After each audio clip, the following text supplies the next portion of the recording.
Regresamos a la historia de Pablo.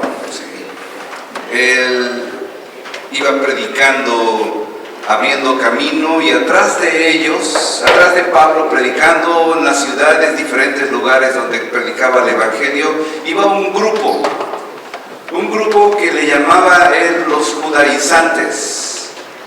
Los judaizantes era un grupo de personas que trataban de hablar acerca de la ley de Dios. Porque el Antiguo Testamento está llena de enseñanzas de la ley de Dios. ¿Saben cuántos mandamientos hay? Si me dicen que 10, bueno, eso es lo mínimo. 613 mandamientos en todo el Antiguo Testamento. Y si yo les preguntara a ustedes, ¿cuántos se saben los 10 mandamientos? Quizá 1, 2, hasta 5 de aquí de esta iglesia a lo mejor los podría mencionar todos, cada uno de ellos en orden como van apareciendo. Y si les pregunto, ¿qué de los 613? Ustedes van a decir, ni he escuchado de ellos. Bueno, no necesariamente tenemos que escuchar de ellos. Precisamente este es el punto de Pablo, que cuando Pablo predicaba el Evangelio de Jesucristo, el Evangelio era el mensaje de Dios que salva al mundo, el regalo de Dios que salva al mundo. Y los mandamientos, entiendan un poquito, Pablo era un judío. Venía de un contexto judío, sus amigos eran judíos, creció con judíos, y los discípulos de Jesús todos eran judíos. Entonces cuando predicaba la palabra, regularmente tenía ese contexto judío atrás de él. Pero cuando llegaron al punto de decidir a los cristianos que están escuchando la palabra, nuevos, que no saben de Dios, ¿les vamos a enseñar la ley también o no? Vamos a obligarlos a que cumplan todos los sacrificios y todas las fiestas y todo lo que dice el Antiguo Testamento o no. Y en una de el primer concilio de Jerusalén, que está en el libro de Hechos, se reúnen los 12 apóstoles, se reúne Pablo también, Bernabé también, se reúnen varias de las personas más importantes, y la iglesia misma se reúne para hablar qué vamos a decidir, para aprobar que se le enseñe al resto del mundo que no son judíos como nosotros. ¿Nos vamos a obligar a cumplir la ley o no nos vamos a obligar a cumplir la ley? Y como común acuerdo, todos estuvieron de acuerdo, decidieron no vamos a obligarlos a cumplir la ley. Los cristianos originales no leían el Antiguo Testamento para saber qué hacer y qué decía Dios para sus vidas, no lo leían de esa manera. Lo leían buscando a Jesucristo en cada página del Antiguo Testamento. Cuando leían el Antiguo Testamento, buscaban la revelación de cómo Jesucristo se había revelado a los judíos y cómo estos no lo habían escuchado. Se revelan de diferentes maneras. Desde el inicio de allá de la creación, cuando cuando Adán y Eva cometen pecado y se cubren con vestidos de ropa de plantas que se encontraron por ahí. Y dice en la Biblia que Dios los vistió cuando les dijo están desnudos, pecaron y hicieron toda la charla que tuvieron. Dice que Dios mismo los vistió de pieles. Y aunque tú no lo creas, ahí empieza la historia de la redención. ¿Qué piel fue? La mayor parte de los rabinos dicen fue un cordero que mató. Mató a un cordero, le quitó la piel y los vistió con esa piel para que no tuvieran vergüenza.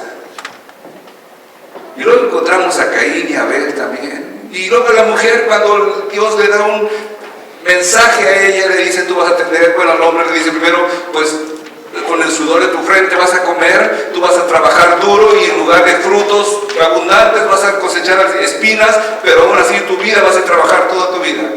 Y a la mujer, cuando tengas un hijo vas a tener dolores. Pero le dice una promesa a la mujer, le dice, pero de tu simiente, tu descendencia, de alguien que van a ser de una mujer, van a ser alguien que le va a pisar la cabeza a la serpiente, a Satanás. Y es Jesucristo también. Y si tú te pones a leer cada diferente proceso que tuvo el pueblo de Egipto para saber lo que iba aprendiendo como doctrina, Jesucristo aparece de una manera o de otra. Y los cristianos leyeron el Antiguo Testamento de esa forma. El Nuevo Testamento todavía no estaba escrito. Hasta ahora que estamos leyendo el libro de Gálatas, él está escribiendo, posiblemente sin saber que está escribiendo, la palabra que nosotros tenemos ahora como la palabra de Dios. Pero está haciendo historia él al escribir las circunstancias que estaba pasando el pueblo de cristiano con las situaciones que se tendrían que presentar. ¿Sí? Los judíos no entendieron. ¿Sí? Y mi punto de este día va a ser cuando tu testimonio se convierte en tu sermón. Cuando hablo de testimonio significa cuál es tu historia de Dios, cuál es tu historia de tú y Cristo, o Cristo y tú. ¿Cómo es que conociste a Dios? ¿Cómo es que decidiste seguir sus caminos? Algunos van a decir, yo todavía no he decidido. Yo te invito para que decidas también seguir a Cristo. Es lo mejor que te puede pasar. Tu vida cambia. Dentro de mi testimonio, lo voy a comentar en un momento. Si yo hubiera seguido por los caminos que llevaba, ¿sí?, posiblemente hubiera terminado como uno de mis amigos con los que crecí. La mayoría está muerto, algunos están en la cárcel y otros están bien echados a perder. Si yo hubiera seguido con ellos, allí estuviera junto con ellos. Fue hasta que me agarró la policía y me dio una buena paliza que dije yo, Señor, ayúdame, ayúdame. ¿Sí? Y ahí Dios me empezó a ayudar y yo me di cuenta que mi vida no valía mucho si no tenía a Dios conmigo. Pero vamos a ver ahorita la historia, qué es lo que sucede en este evangelio predicado por Pablo en el libro de los Gálatas. Como te dije yo, había un grupo atrás de Pablo enseñando a la gente que Pablo no tenía razón cuando les obligaba les daba una información incompleta del evangelio que Cristo predicó. Él decía, no, tienen que aceptar a Cristo, tienen que tener fe en Cristo, pero tienen que cumplir toda la ley. Iban por las iglesias circuncidando a las personas. Circuncisión, no sé si saben qué es circuncisión. Circuncisión es, dice, quitarles el prepucio, un poquito de cuerito, del pipí de los niños. Le quitan cuando son pequeños regularmente, le cortan la parte sobrante y los dejan sin el prepucio. ¿Sí? Así se llama técnicamente esa palabra. Eso es la circuncisión. Era una señal que Dios le había dado a varios de los profetas del Antiguo Testamento. Abraham se circuncidó cuando era viejo, Moisés se circuncidó también, David era circuncidado, los judíos se circuncidaban, todos los judíos hasta la fecha se circuncidan, porque de alguna manera es una forma de ellos declarar que son todavía personas de ese pacto. Pero para el cristiano, aquella persona que se circuncida pensando que es su salvación, esa persona está obligada ahora a cumplir toda la ley, porque le mete dentro del sistema de la ley y por la ley nadie se va a salvar. Eso es lo que repite una y otra vez el apóstol Pablo. La ley no salva. Si alguien quiere ponerse reglas y más reglas y más reglas, no lo va a poder hacer. No va a poderlo cumplir. En una u otra va a fallar. La ley es como, dijéramos, ¿han visto los caballos que los ponen en un corral? ¿Sí? El caballo no tiene que salirse por todos los lados del corral, sino solamente por un lado para estar fuera del corral. Aquella persona que se pone bajo la ley, si rompe un punto de la ley, ya se salió de la gracia de Dios. En cambio, el cristiano tiene la bendición, y no sé si también la maldición, de pensar de que Dios puede perdonar sus pecados, y Dios lo hace. Digo la maldición porque algunos dicen, no, voy a seguir pecando entonces. Al cabo Dios me perdona. Y siguen por ese camino. Y ellos mismos están maldiciendo. Pero el cristiano tiene la opción de que puedo fallar el día de hoy, pero voy a ver a Cristo. Y voy a confiar en que Dios puede perdonar mis pecados. Y voy a volver a intentar levantarme para caminar en el camino de fe. Pues quiero que sepan, hermanos, empieza así el apóstol Pablo en esa segunda sección que continuó de la semana pasada, que el evangelio que fue anunciado por mí no es según el hombre. O sea, él recibió un evangelio, ¿right? Pues ni lo recibí de hombre, ni me fue enseñado, sino que fue lo que recibí por medio de una revelación de Jesucristo mismo. Jesucristo fue el que me enseñó, decía el apóstol Pablo. Porque ustedes han oído, y ahí eso de han oído, habla de su testimonio, acerca de mi antigua manera de vivir en el judaísmo. Y aquí es donde entra un poquito la historia de lo que dice Pablo. ¿Sí? Pablo dice, yo lo recibí de Jesucristo mismo.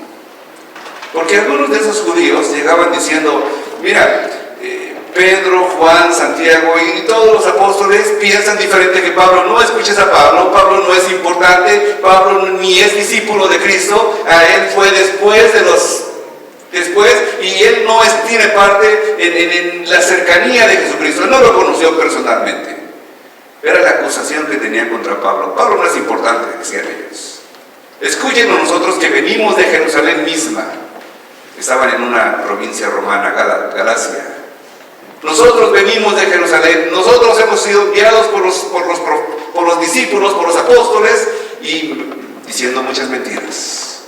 Porque los apóstoles mismos se habían dicho, no deben imponer las cargas del judaísmo a los nuevos cristianos. ¿Por qué no aquí no somos judaizantes? ¿Por qué aquí no tenemos los 10 mandamientos así bien grandote en lugar de esa cruz? ¿Por qué no aquí tenemos símbolos hebreos por todos lugares? Porque creemos que Cristo es el único camino para llegar a Dios. No las costumbres ni los hábitos que tenemos. No las fiestas que los judíos practican, sino Cristo mismo solamente. Sí. Él dice, no es un invento mío, no son mis palabras, no es mi doctrina, no es el razonamiento solamente, porque yo lo he oído, ¿sí? Yo he escuchado esto de Dios mismo. ¿Sí? Ustedes saben acerca de mi antigua manera de vivir en el judaísmo, decía Pablo, en cual desmedidamente perseguía yo a la iglesia de Dios y trataba de destruirla. El libro de los Hechos menciona la historia de Pablo 2 veces. Y menciona de un hombre, Pablo, que era un hombre celoso de su tradición judía. Tan celoso de su tradición judía que veía a todos los grupos cristianos que surgían por aquí y por allá en las casas, en los parques, en donde sea, los veía como una amenaza contra la voluntad de Dios. Entonces, como un hombre celoso, decía, voy a perseguir a esos hombres y voy a matarlos a todos, voy a acabar con esa secta. Y andaba de ciudad en ciudad con cartas de los mismos sacerdotes del templo de Jerusalén, con la autorización para donde quiera que llegaba podía meter a la cárcel o podía matar a las personas. A tal grado llegó su fanatismo que en una ocasión uno de los famosos diáconos de la iglesia llamado Esteban, varón poderoso de la palabra, un varón que hacía señales y tenía autoridad con la iglesia, él lo agarró junto con el grupo que tenía y ellos decidieron apedrearlo hasta la muerte. Y Pablo no tiró una piedra, dijo, no, yo quizás no era tan fuerte, ahorita voy a explicar un poco de eso. Déjenme aquí su ropa para que puedan tirar bien, quítense las capas y quítense los que les instruya, aquí yo se los guardo. Y él estaba guardando, cuidando la ropa extra de los hombres que estaban apedreando a Esteban. Y no sé qué tú piensas, aunque él quizá no haya tirado una piedra, pero en mi rancho en México dicen que tanto peca el que mata a la vaca como el que le agarra la pata. Estaba también ahí metido en eso. Él no lo hizo, pero él estuvo de acuerdo. Y cuando en un momento dado va a otra ciudad importante, Damasco, una ciudad muy importante, algo así como Chicago, Nueva York o Miami, una ciudad muy importante, de un capital de un país, Asiria, con cartas para llevarlas delante de los hombres, ¿sí? Para que le dieran autorización para perseguir a la iglesia. ¿Sí? Ahorita voy a contar qué pasó con eso. ¿Sí? Dice que una luz se le apareció a él, más fuerte que el sol mismo. Una luz. Y en esa luz, él escuchó, lo tiró del caballo para empezar, ¿sí? Queda tirado en el suelo, ve hacia arriba y escucha una voz que le dice: Saulo, Saulo. Su nombre original, Saulo. Lo menciona 2 veces: Saulo, Saulo, ¿por qué me persigues? Dura cosa te es dar patadas como los caballos, coces con las patas contra el aguijón, como si alguien le fuera picando, y en lugar de correr, mejor patear el aguijón. Dura cosa te es golpearte a ti mismo con ese dolor. Y Saulo pregunta: ¿quién eres, Señor? Nada más viendo la luz, dice: yo soy Jesús a quien tú persigues. ¿Qué quieres que haga entonces ahora? Sí. Lo manda, le dice: tú vas a hacer, voy a hacer de ti un predicador a las naciones, y vas a padecer, vas a pasar sufrimientos, vas a pasar dolor, pero te he escogido para ese trabajo, para ser alguien que lleve mi palabra a otros lugares. Y él, ¿qué hago ahora? Bueno, ve a donde vas, a la ciudad de Damasco, y busca a uno de los hermanos que estás persiguiendo. Él va a orar por ti, y vas a escuchar de él. Sí. En ese momento, Saulo, con la luz que tuvo, tan encandilado estaba posiblemente que perdió la vista. Dice que se le pusieron como escamas en los ojos. Me imagino al pobre Pablo: ¿ahora qué hago con él? Todos los que lo llevaban: ¿qué hago con este hombre ciego? Pues lléveme a Damasco, y ahí entre tiendas. Ahora lléveme a donde vive, la calle derecha o la izquierda, y busco me parece que su nombre es Nehemías, no era Nehemías, olvidé el nombre de la persona que fui a buscar, pero ¿cómo es? Ananías.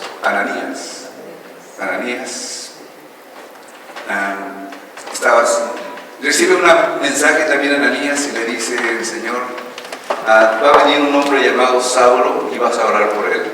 Y yo creo que a lo mejor Ananías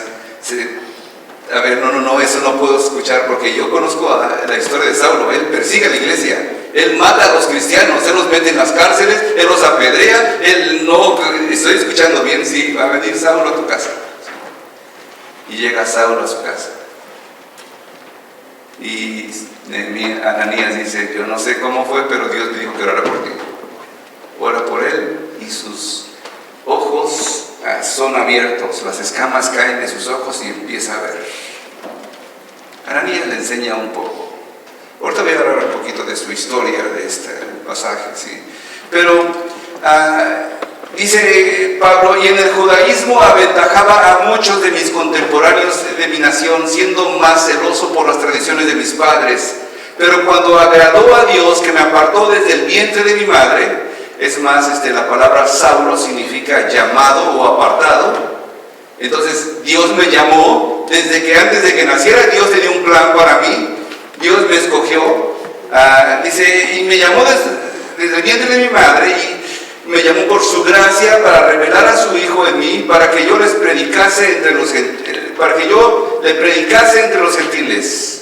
No consulté enseguida con carne ni sangre, o sea, no fui a buscar a ningún hombre, ni subí a Jerusalén a los que eran apóstoles antes que yo, sino que fui a Arabia y volví a Damasco. Fui a Arabia. ¿Han escuchado esa palabra, Arabia? Si tú pones la palabra Arabia en el Google y le pones fotos, es puro desierto. Está difícil vivir en el desierto. Fui a Arabia. ¿Sí? ¿Qué significa el desierto? Bueno, son lugares tormentosos de tentación y duda. Jesús estuvo en el desierto. Es una ocasión para una profunda renovación espiritual. El desierto es como el mar, seguir el rumbo más con ayuda del cielo que de la tierra. Es difícil poder vivir en el desierto. Reduce todo extra que tienes y solamente te quedas con el esencial. He estado en el desierto, allí en Arabia, bueno, Jordania más bien, no Arabia, pero están ahí juntos uno con el otro, Jordania y Arabia. Sí. Me quedé una noche en una tienda de unos árabes y no se oye nada, o sea, no oyes música, no oyes caballos, no oyes carros, no oyes nada, ahí todo está, es lo único que escuchas, mañana, tarde y noche. Sales afuera, caminas y para donde quiera que vayas es lo mismo, tierra, tierra, tierra, tierra, más tierra, una que otra montañita y más tierra, más montañas, tierra, más tierra, y si tú llevas ahí con un montón de cosas, cargado de todo lo que piensas que necesitas, lo tiras porque ¿para qué te sirve en el desierto todo lo que vas a hacer? No construyes una casa en el desierto porque el desierto se lo come la casa que tú construyas. No plantas pastitos ni le pones abono porque la tierra llega y te come todo lo que estás haciendo. Es un lugar difícil de vivir. Allá fue Pablo. ¿Sí? El desierto entonces ofrece paisajes que no tienen caminos, no sabes ni para dónde ir. El habitante del desierto regularmente es un nómada por naturaleza, lleva consigo su hogar donde quiera que va y no es mucho. Ir al desierto supone una cita con la nada. El desierto es difícil. Ir por tu propia voluntad es más difícil todavía. Yo no sé si has escuchado a alguien que dice, estoy pasando por un desierto. Eso lo escuché esta semana de alguien que recibió una noticia triste y difícil. Estoy pasando como por un desierto. En un desierto necesitas compañía. Es difícil viajar en un desierto solo. Si tienes compañía, por lo menos alguien que te pueda levantar si estás caído, triste, cansado, ay, qué bueno que tienes a alguien contigo en un desierto. Pero él fue a ese desierto para recibir y estar en contacto con Dios. Jesús fue al desierto. El Espíritu lo llevó 40 días y 40 noches. Moisés estuvo en el desierto. El pueblo de Israel estuvo 400 años en el desierto. Y si tú un día pasas por un desierto, no el que pasó Patricia, que se quedó por ahí, ya la sacaron de ahí, un desierto espiritual, sí, necesitas a alguien contigo. Y es un lugar para aprender muchas cosas. Porque así como no hay ruido, puedes escuchar a Dios hablando a tu corazón. Puedes saber que Dios está vivo y es real. Posiblemente no ves nada, pero sabes que Dios está ahí aún en ese medio del desierto. Sigue el apóstol Pablo diciendo, después de 3 años subí a Jerusalén para ver a Pedro. Y permanecí con él 15 días, pero no vi a ningún otro de los apóstoles, sino a Jacobo, el hermano del Señor. En esto os escribo aquí delante de Dios que no miento. Después fui a las regiones de Siria y Cilicia y no era conocido de vista de las iglesias de Judea que eran de Cristo. Sí. Subió, me recuerda que subió a Jerusalén. Como yo les dije, Jerusalén está en una parte alta, no está en el valle, está en la parte alta. Entonces, si alguien va a Jerusalén, tiene que subir necesariamente, donde quiera que vaya. Si hubiera una iglesia que reclamara la primacía entre las demás iglesias, sería la iglesia de Jerusalén. ¿Por qué Roma? Porque ahí estaba la autoridad y el poder, dijéramos, económico. Pero Roma no fue la primera iglesia. Jerusalén fue la primera iglesia. Y muchas otras iglesias fueron primeras que Roma. Pero Pablo aún mismo no fue el fundador de la iglesia de Roma. ¿Quién sabe? No tenemos el conocimiento de quién predicó primero que nadie en Roma, pero los judíos, cristianos que fueron perseguidos por el mismo Pablo, a lo mejor, se expandieron por todo el mundo llevando la palabra a diferentes lugares y llegó hasta Roma. Sí. Pero él podía haber dicho, yo vengo de Jerusalén, de la iglesia de Jerusalén, pero no fue su punto. Él dijo, yo vengo y tengo la revelación de Jesucristo. Lo catalogaban algunos como un discípulo de segunda categoría, porque los primeros eran los 12 apóstoles. Pero él decía, yo no soy de ninguna manera de segunda categoría, porque yo no recibí de ninguno de ellos la enseñanza que les estoy dando ahora. Yo recibí de Jesucristo mismo esta enseñanza. Y les hablaba de la palabra de verdad. Se cambia el nombre. Se cambia el nombre y se pone ahora Pablo. Ya no se llamaba Saulo, el llamado, el escogido. Le decía él, yo soy de la tribu de Benjamín, y Benjamín era donde surgió el primer rey de Israel. Se llamaba Saúl, el primer rey de Israel. Y él era Saulo, de la tribu de Benjamín también. Él podía decir, yo soy muy importante. Fíjate que una secta trata de dominar completamente a las personas que están dentro de su grupo. Y las personas que están dirigiendo las sectas se sienten muy importantes. Dicen, yo soy alguien que tengo visiones, etcétera, etcétera. Pero Pablo decía, yo no soy muy grande, yo soy solamente un hombre, Pablo. Y Pablo significa pequeño. Yo soy pequeño. Él podía haber dicho, yo soy el papa, yo soy el mero, yo soy... Y él dijo, yo no soy nada. Soy nada. Soy alguien que recibió el mensaje de Dios y lo transmito, pero no estoy formando una nueva secta ni ninguna cosa así. Pablo podía decir todo eso. Él no reclama haber predicado a las iglesias de Israel, sino que él dice, yo lo hice así. Pablo, sí. Solamente, versículo 23, oían decir, aquel que en otro tiempo nos perseguía, ahora predica la fe que en otro tiempo asolaba. Sí. Era de la tribu de Benjamín. Algunas personas se sienten muy orgullosas de dónde vienen. ¿Sí? Hay algunas personas que en la costa este sobre todo, que hace como 400 años, 450 años, llegó un barco ahí, se llamaba el Mayflower. Llegó y traía varios peregrinos. Y algunos de esa gente que te encuentras en la costa este dicen, mi tatarabuelito era de allá. ¿Sí? Y vino con los peregrinos, y yo desciendo de esa raza, bien orgullosos que se sienten por 400 años de abolengo. Pablo decía, yo soy de la tribu de Benjamín.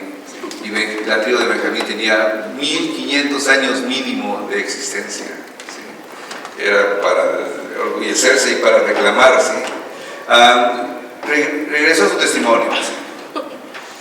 No solo se convirtió para calentar bancas, se convirtió para predicar a los gentiles y se puso a disposición de Dios para que lo mandara a donde él quisiera, y Dios así lo hizo. No se convirtió para calentar bancas. Me gustaría darte mi testimonio también. ¿Sí? Y voy a tardar ese testimonio menos de 5 minutos. Nací en la Ciudad de México, en un hogar donde mi madre conocía de Dios, pero mi padre se había desilusionado del Evangelio por haber perdido su primer hijo a los 2 años de haber nacido. Y aunque era un hombre moral, o sea, no era tan malo, no le interesaba en absoluto asistir a una iglesia. Por insistencia de mi madre, asistía a una iglesia cristiana desde mi infancia, aprendiendo todas las historias que se cuentan a un niño en la escuela dominical. Ahí aprendí del Dios de amor y paz, y trataba de vivir con esos principios, pero no funcionaba. Cuando era objeto de bullying de los niños de mi calle por ser cristiano, ¿sí?, de mi escuela y de otros conocidos, la razón, en el tiempo que crecí casi no había cristianos protestantes en México. De tanto bullying que sufrí, un día me enojé tanto que regresé los golpes que me daban a uno de los niños que le gustaba molestarme, con tan buen tino que me gustó la forma en que empezaron a verme otros niños. Y después de enfrentarme a otros cuantos niños, decidí no asistir más a la iglesia, porque no consideraba que no concordaba con la idea de dar la otra mejilla cuando me maltrataban. No fui el peor adolescente, pero tampoco el mejor. Llegué a tomar hasta emborracharme un par de veces, fumaba no por gusto, pero porque quería ser como los demás. Pasé a ser un joven del montón que no tenía su propia identidad. En eso estaba cuando en una de las salidas que tuve con mis compañeros de escuela, faltando a clases, cometí un delito que hizo que la policía me detuviera y les pidiera a mis amigos dinero para que por mi rescate. Estaba tan asustado después de haber sido golpeado por la policía que prometí empezar a asistir a la iglesia si me libraba de eso, y así pasó. Salí libre sin contratiempos. Asistí a la iglesia por compromiso, no por convicción.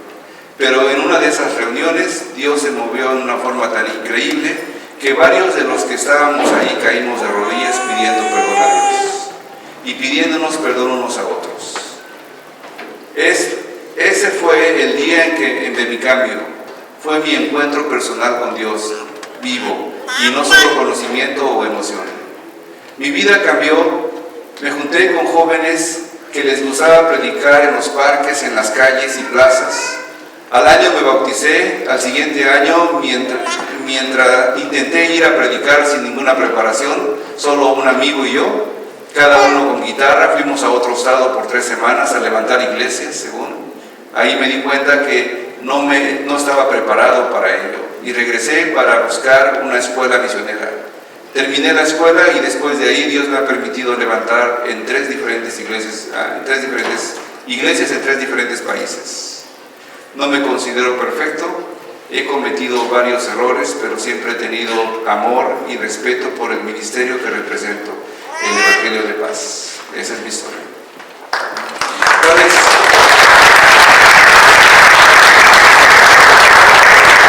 Pero mi pregunta es, ¿cuál es tu historia?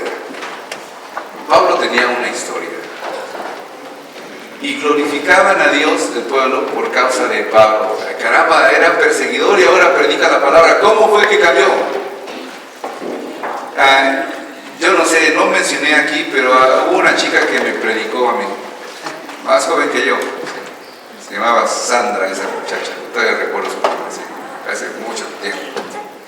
Cuando en el tiempo que yo empecé a ir a la iglesia, por compromiso, yo le dije, Dios, sácame de esa, pero yo le dije a Dios, yo no dije, yo me voy a convertir, yo nomás dije, voy a ir a la iglesia. Entonces yo empecé a ir a la iglesia. Y había una chica ahí, guapa, le empecé a tratar de buscar práctica, y cada que le buscaba práctica me predicaba.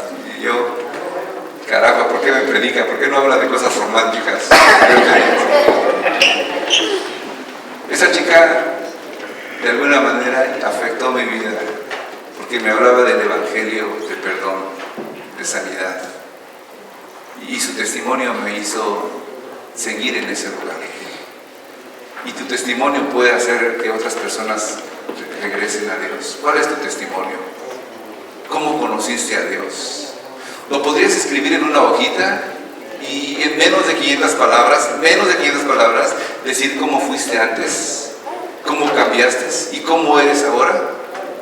Y dárselo a la gente y aprenderte la mejor de memoria y decírselo cuando te lo pidan a alguna persona. Pablo lo hizo varias veces, libro de los Hechos, y ahora lo está haciendo otra vez. Yo era un perseguidor de la iglesia, yo caminaba por malos caminos, pero Dios me rescató y ahora soy usado por Dios. ¿Sí? Este Pablo es una persona interesante. ¿Sí? Reconoció entonces Pablo la diferencia entre él y Bernabé y reconoció la existencia de problemas de los miembros de la iglesia. Daba un buen testimonio Pablo, pero lo último que quiero decir para terminar este sermón es: nuestro testimonio importa tanto que está la vida de nuestros hijos en juego. ¿Por qué digo eso? Porque no podemos pedir a nuestros hijos que hagan algo que nosotros no hacemos. No podemos pedir a nuestros hijos que busquen de Dios si nosotros no buscamos a Dios. Estamos muy equivocados, hispanos, yo soy hispano también, cuando pensamos que lo mejor que podemos ofrecer a nuestros hijos es una carrera, que sea abogado, que sea ingeniero, que sea arquitecto, que sea doctor, y decimos, cuando llegue a ser doctor, cuando llegue a ser abogado, cuando llegue a ser, que conozca las leyes, y a lo mejor si hace buen trabajo, un día va a ser un juez, y un juez muy importante, y a lo mejor puede llegar a ser un juez muy importante en la ciudad. Es más, ¿por qué no pensar, hasta mi hijo puede llegar a ser presidente de Estados Unidos? Y aunque no lo crean, puede pasar. Puede pasar. Uno de nuestros hijos puede llegar a ser presidente. Pero ¿por qué pensar solamente en que tenga una carrera y no pensar en que tema a Dios en todos sus caminos? ¿De qué le sirve a un mejor juez de la ciudad estar alejado de Dios? ¿De qué le sirve a un doctor salvar vidas si no puede salvar su propia vida espiritual? ¿De qué le sirve a un ingeniero llegar a tener grandes casas porque construyó muchas casas y se quedó con una de ellas y su vida está vacía y no tener la salvación de Jesús? No podemos enfocarnos como hispanos que somos en que nuestros hijos nada más tienen que estudiar para que tengan provecho de esta sociedad y no pensar en su vida espiritual que tienen. De alguna manera tenemos que cambiar esa mentalidad. El Evangelio requiere buenos testimonios entre los que profesan la fe cristiana, que las personas te vean a ti. El Evangelio requiere que si su testimonio es su mensaje, da un buen testimonio. No tienes que predicar con tantos versículos bíblicos, tienes que predicar con tu testimonio, con tu vida.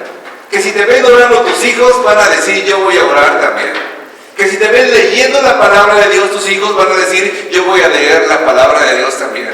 Pero si nunca te ven orando, nunca te ven ayunando, nunca te ven leyendo la palabra, ¿cómo quieres que tus hijos sean mejores que eso? El testimonio de Pablo no era solamente un testimonio de muchas palabras, era un testimonio de que él lo estaba haciendo. El Evangelio requiere entonces vidas que no se avergüencen del Evangelio. El Evangelio requiere que padres que enseñen a sus hijos de la fe del Dios verdadero. El Evangelio requiere a hombres y mujeres que le digan a Dios, aquí está mi vida, haz de ella lo que tú quieras. Híjole, qué cambio sería si nuestra oración fuera así. Señor, y te voy a decir porque yo lo dije un día, haz de mi vida lo que tú quieras. Donde quieras que yo vaya, allí voy a ir. Ayúdame a escuchar, ayúdame a hacer este mensaje mío, mi propio mensaje de salvación. Si hubiera personas que oraran así, tendríamos una iglesia poderosa, tendríamos familias estables, familias que progresan y caminan para adelante. Si hubiera hombres y mujeres que le dijeran, Señor, aquí está mi vida, haz de ella lo que tú quieras. Pablo lo hizo, lo demostró con su vida. Y me gustaría que esta fuera nuestra oración en esta